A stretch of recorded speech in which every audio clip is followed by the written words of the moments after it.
Today we're here at Marysville at the temporary accommodation, and you can probably hear the noise going on around us. There's a hive of activity, and I've got with me today Neil from Habitat Humanity. Neil, why are we here today? We're here today because this is a temporary village. Marysville was wiped out with the bushfires on Black Saturday, and behind us is a tool library, that one of 5 that Habitat for Humanity have made available to the communities who lost everything in the bushfires. So what's a tool library, Neil?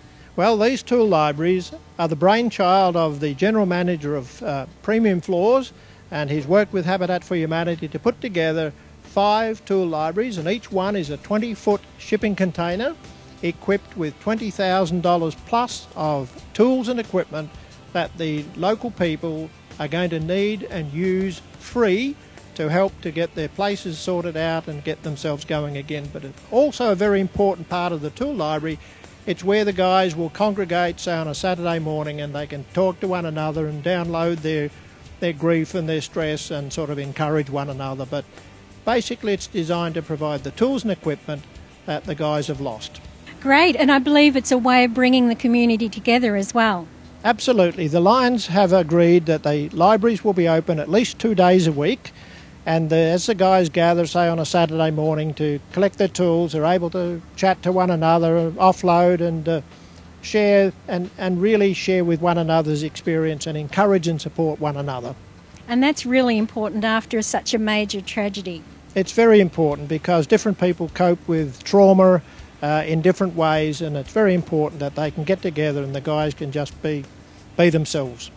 What's a tool library got to do with Habitat, Neil? Well, Habitat for Humanity responds to helping people who need help, and particularly related to housing or housing-related issues. Well, as you look around this temporary village, you'll see quite a number of 2-bedroom houses and single bedroom accommodation for people, because Marysville was wiped out. It was a town of some 600 people, and there's virtually no houses left. So on this site, the government and others are putting together a temporary village, and we're providing the tools and hand stuff that the guys will need as they get started on clearing their properties and starting to repair and rebuild and just feel good again. Great. And what about Habitat for Humanity itself? You build houses for people, don't you? Yes, Habitat for Humanity is the world's largest not-for-profit home building organisation, and here in Victoria we've completed 33 homes for families who just wouldn't get a home. It's not a handout, it's not welfare. They have to work on their home, they have to undergo some basic financial literacy, they have to pay full price for their homes, but Habitat makes that possible because they only have to pay a $500 deposit and no interest home loan, and their repayments are never more than 25% of their income. So it's a real hand up. Sounds too good to be true. I wouldn't mind doing that, getting my place for that. Well, every house is a miracle, and every house is a transformation, both for the families but also for those who work on it, the volunteers who work with us to help us build those homes. And I tell you what, it's an emotional and transforming experience every time for us too.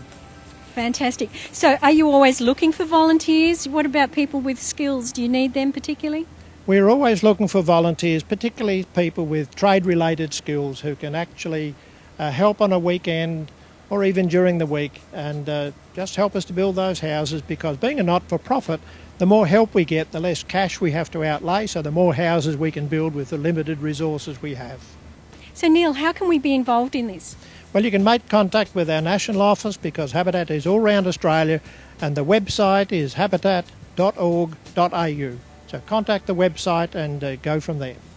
Great. And what about international? I believe it's not just local. You can contribute elsewhere as well.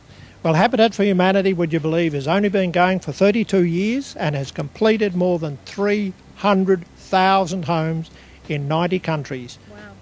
What about people who are wanting to take a holiday? Can they kind of go and do something useful as well on their holiday? Absolutely. A holiday with a difference under a Global Village program where people go for, say, 3 weeks, week and a half working on houses, week and a half sightseeing and having a memorable and a transforming holiday. It's an exciting experience not to be missed.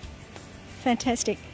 So Neil, thanks so much for sharing what you're doing for the community and what people can also do for the community, not only locally but internationally as well. So if you're wanting to take a holiday with a difference, check it out. It's really worthwhile. It could in fact change your life.